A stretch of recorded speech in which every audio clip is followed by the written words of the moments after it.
He did not remember when he had first started to talk aloud when he was by himself. He had sung when he was by himself in the old days, and he had sung at night sometimes, when he was alone steering on his watch, in the smacks or in the turtle boats. He had probably started to talk aloud, when alone, when the boy had left.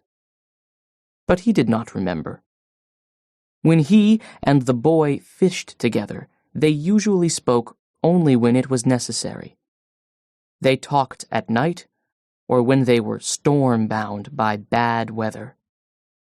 It was considered a virtue not to talk unnecessarily at sea, and the old man had always considered it so, and respected it. But now he said his thoughts aloud many times, since there was no one that they could annoy. "If the others heard me talking out loud, they would think that I am crazy," he said aloud. "But since I am not crazy, I do not care. And the rich have radios to talk to them in their boats and to bring them the baseball." Now is no time to think of baseball, he thought. Now is the time to think of only one thing, that which I was born for. There might be a big one around that school, he thought. I picked up only a straggler from the albacore that were feeding. But they are working far out and fast. Everything that shows on the surface today travels very fast, and to the northeast. Can that be the time of day? Or is it some sign of weather that I do not know? He could not see the green of the shore now, but only the tops of the blue hills that showed white as though they were snow-capped, and the clouds that looked like high snow mountains above them. The sea was very dark, and the light made prisms in the water. The myriad flecks of the plankton were annulled now by the high sun, and it was only the great deep prisms in the blue water that the old man saw now, with his lines going straight down into the water that was a mile deep. The tuna, the fishermen called all the fish of that species tuna, and only distinguished among them by their proper names when they came to sell them or to trade them for baits, were down again. The sun was hot now, and the old man felt it on the back of his neck, and felt the sweat trickle down his back as he rowed. I could just drift, he thought, and sleep, and put a bight of line around my toe to wake me. But today is 85 days, and I should fish the day well.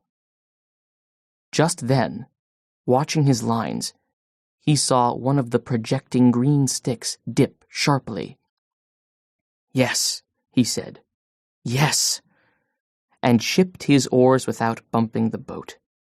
He reached out for the line and held it softly between the thumb and forefinger of his right hand. He felt no strain nor weight, and he held the line lightly. Then it came again. This time it was a tentative pull, not solid nor heavy, and he knew exactly what it was. 100 fathoms down, a marlin was eating the sardines that covered the point, and the shank of the hook, where the hand-forged hook projected from the head of the small tuna. The old man held the line delicately, and softly, with his left hand, unleashed it from the stick. Now he could let it run through his fingers without the fish feeling any tension. This far out, he must be huge in this month, he thought. Eat them, fish. Eat them. Please eat them. How fresh they are, and you down there 600 feet in that cold water in the dark. Make another turn in the dark, and come back, and eat them. He felt the light, delicate pulling, and then a harder pull, when a sardine's head must have been more difficult to break from the hook. Then there was nothing. "Come on," the old man said aloud. "Make another turn. Just smell them. Aren't they lovely? Eat them good now. And then there is the tuna. Hard and cold and lovely. Don't be shy, fish. Eat them."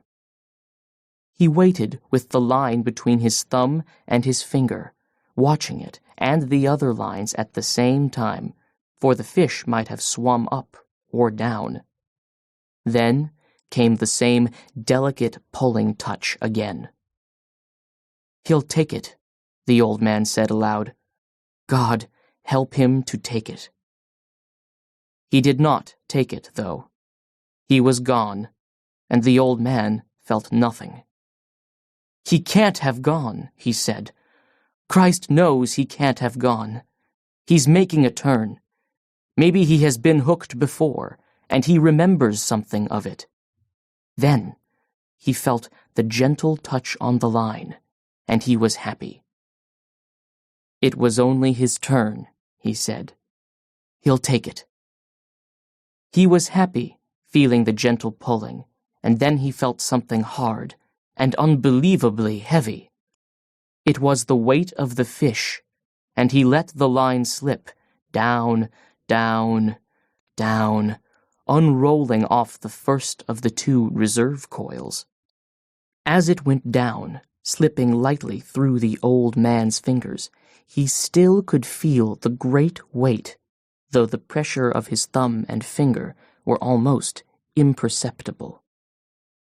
"What a fish," he said. "He has it sideways in his mouth now, and he is moving off with it. Then he will turn and swallow it," he thought. He did not say that, because he knew that if you said a good thing, it might not happen. He knew what a huge fish this was, and he thought of him moving away in the darkness, with the tuna held crosswise in his mouth. At that moment, he felt him stopping, but the weight was still there. Then the weight increased, and he gave more line. He tightened the pressure of his thumb and finger for a moment, and the weight increased and was going straight down. "He's taken it," he said. "Now I'll let him eat it well." He let the line slip through his fingers while he reached down with his left hand and made fast the free end of the 2 reserve coils to the loop of the 2 reserve coils of the next line. Now he was ready. He had 3 40-fathom coils of line in reserve now, as well as the coil he was using. "Eat it a little more," he said. "Eat it well."